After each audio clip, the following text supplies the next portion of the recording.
Hey, I'd like to welcome you to another episode of Mission Matters. My name is Adam Torres, and if you'd like to apply to be a guest on the show, just head on over to missionmatters.com and click on Be Our Guest to apply.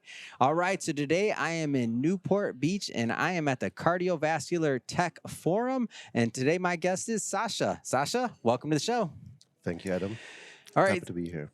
Sasha, so what brings you to the conference today? I'm a CEO of a med device startup, or actually, I like to call it healthcare as a service startup. Hmm. And my product and service is on a mission to enable life with heart failure. Mm-hmm. Um, on a, as a founder, you have to go to a lot of conferences, meet investors, network, look for partnerships. Yeah. And what's really cool about this one is two things. The first one is that it's very highly focused on the domain we're operating in. Mm-hmm. And the other one is that it's close to San Diego. So I didn't have to fly out. I jumped into the car, and thanks to no traffic, I arrived here in about an hour. So that was really good. That's awesome. I'm heading to San Diego after this. So, man, Oh, we could have really? carpooled. Cool. Yeah, that's Yeah. my next conference later on today. I'm covering one tomorrow, too. So that's funny. Awesome. Yeah. So you mentioned being a founder, starting a company. Were you always an entrepreneur? Like, where'd that start for you? It started when I was about 14, I Mhm. believe. I grew up in Bosnia and Herzegovina, which got wrecked with a civil war. Yeah. And my family ended up being in a rough situation. And Mhm. in order to help myself, I started doing business. Hmm. This was mostly in the IT services space. Ended up at about 15 developing websites and then software. Wow. And so figuring out how to sell something and Yes. create value has been pretty much along me during my whole life. Now, where'd you develop that skill set from? That's interesting. When you're talking 14, 15, I think I might have been selling baseball cards or something. Yeah, You're so- creating websites. That's amazing. Yeah, well, I mean, back then you have to appreciate it was fairly basic. We were Yes. speaking about HTML and all of it. Mhm. But being a 14-year-old, the biggest challenge for me initially was to figure out how to say to someone, "This is going to cost Mm. whatever, $20." Yeah. And Taking us way back with yeah. that one.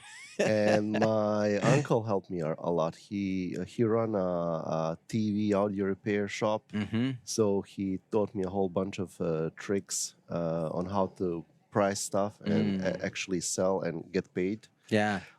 So with time, I became more and more proficient, and I believe at age 16, my biggest clients had about 8,000 employees. Oh my So gosh, I was at really 6 good at that. Well, apparently yeah. so.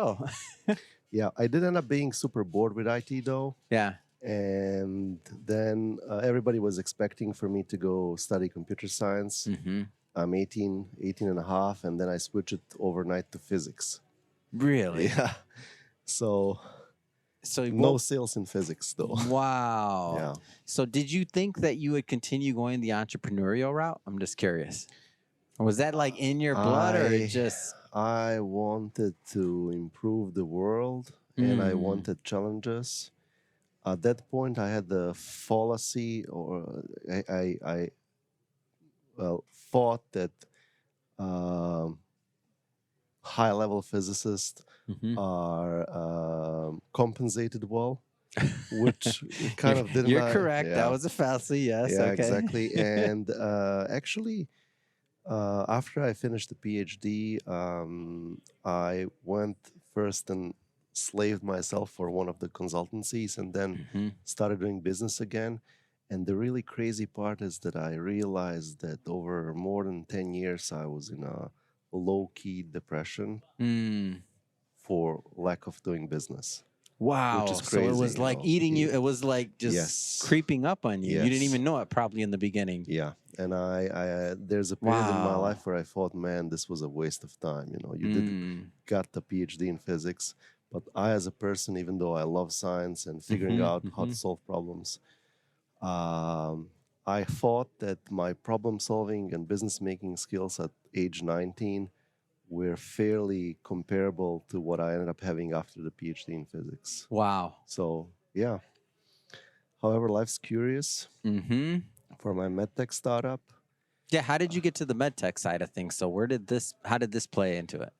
How'd you fall into that niche? Because these aren't. I don't know if 5 to 10 minutes are going to be enough, but I'll try to summarize it. Slaving myself for the consultancy, Yes. the motive there has been discover a valuable problem. Mm. And I did discover one with one of the biggest banks in Germany. Mm-hmm. So I quit that firm and go and create a solution for that bank. And then I failed at selling to other banks. Mm. So I was in a way at a crossroad and thinking, do I go back again into the industry and look Mm-hmm. for problem to solve, Mm-hmm. or do I modify my strategy? And what I decided to do is create an outsourced software development firm Mm. that will partially work with startups, Mm-hmm. and I will use this as a platform to scout for good ideas. Wow. So the medtech startup I'm currently running as a CEO and I'm the majority stakeholder in Mm-hmm. used to be a client of ours. Mm. And as we move forward and I I get to understand. understand what it is, and as I was so committed to solving this issue because of a personal pain in the past, I figured out how huge the impact and the Mm. opportunity is. So decided I'm gonna focus fully on that. Wow. And right now I'm in the process of setting up another CEO for the software services business to Mm. fully focus on the medtech problem. Talk to us a little bit about the med tech problem in the current company and what you're aiming to achieve. Us being here at the cardiovascular conference, it's very much related to that, Mm-hmm. and specifically to the lives of patients with heart failure. Mm. This is one of the biggest unmet problems Mm. in the health tech space. Mm-hmm. It's big in terms of the number of patients, 7 million. It's also one of the biggest causes of hospitalizations. We've heard numbers Mm. like 1.5 million Yeah. hospitalizations annually, 50 billion annually. And the reality is that if you could remotely monitor patients, you could see when the therapy is no longer working Mm. and jump in and help them. So Mm-hmm. we know that this works because there are invasive devices that have been doing this for a Mm-hmm. decade, CardioMEMS being the best known one. And recently, Cordella Bioelectronics that got Mm-hmm. acquired by Edwards, who's here out of Yeah. OC. I believe Edwards paid about $1 billion for Cordella. I don't know the exact Yep. number, but them putting so much money into a solution that's practically a better CardioMEMS Mm-hmm. tells you how big the space is and Right. And the opportunity. how huge the opportunity is, so that Mm. companies like Edwards are very interested in it. Mm. Well, what I want to do is, in terms of the monitoring capacity, deliver something that exceeds Cordella and CardioMEMS in a Mm. non-invasive form.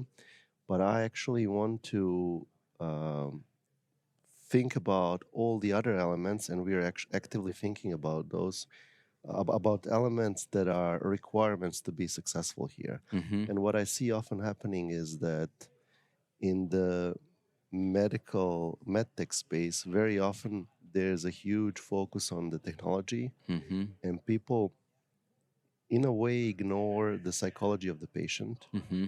and they often also ignore the impact on medical workflows that the solutions have. Mm-hmm. So I think we're truly unique in that we holistically think about every single Yeah. stakeholder and, in particular, how to engage the patient. Mm-hmm. When you have an invasive sensor in Mm-hmm. yourself, you have, as a patient, already committed yourself to having that technology. Mm-hmm. So it's kind of like investing into something, and in that case, compliance is typically fairly good. I Mm-hmm. believe with CardioMEMS it's about 85%. But on the other hand, when you're delivering something that's non-invasive and very Mm-hmm. simple to use, you have to create sort of like a lock-in mechanism Mm-hmm. that makes the patient excited about Yeah. using the product and the service, Mm-hmm. because otherwise it's going to end up on the shelf and it will fail to deliver the value that because they're it not could using it exactly. Yeah, ultimately. So pulsely, and I'm saying that correctly, right? that's Pulsely. correct. Yes. So give us a little bit of just the rollout plan. Like talk about the vision overall and like where you're at and where you hope to be.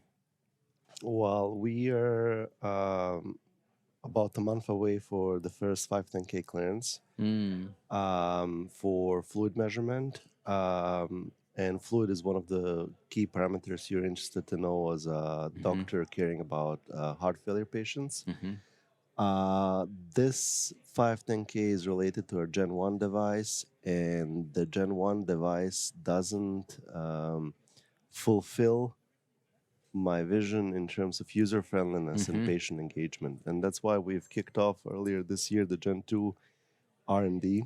So we are expecting to finish the Gen 2 device this year. And we're fully on track there. So that in December or January, we'll start the extensive validation procedure with the hopes of getting clearance for all the measurements that we are doing by May or June. And at that point, we are going to look to facilitate our early revenue strategy. The long-term remote patient management element is going to take, I believe, at least 18 months.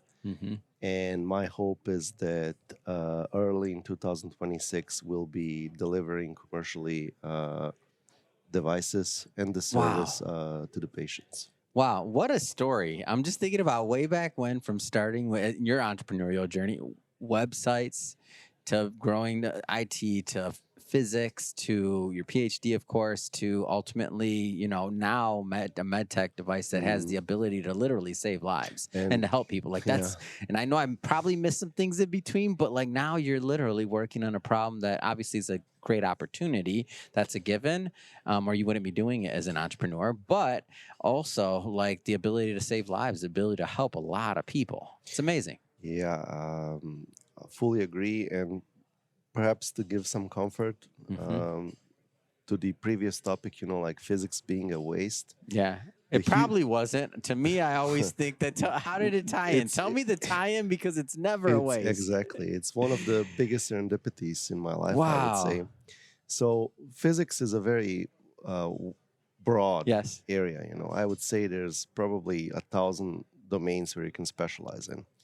What I specialized in is weak signal extraction and pattern recognition and event onset detection. So these are very cool problems if you're dealing with particles that are coming as radiation from the sun. You would like to know when a cloud of radiation is going to hit the Earth because you want to protect the satellites. Yeah. So that being said, I thought that was a waste of time. But in heart failure, you need to extract one of the weakest signals reliably and give something actionable to the doctors. And practically what you want to do is detect the onset of a worsening event. So a patient will take between 20 and 30 days to from the point where the therapy starts failing to acute hospitalization. You want to detect it as early as possible, so that and then act so that the horrible development doesn't happen.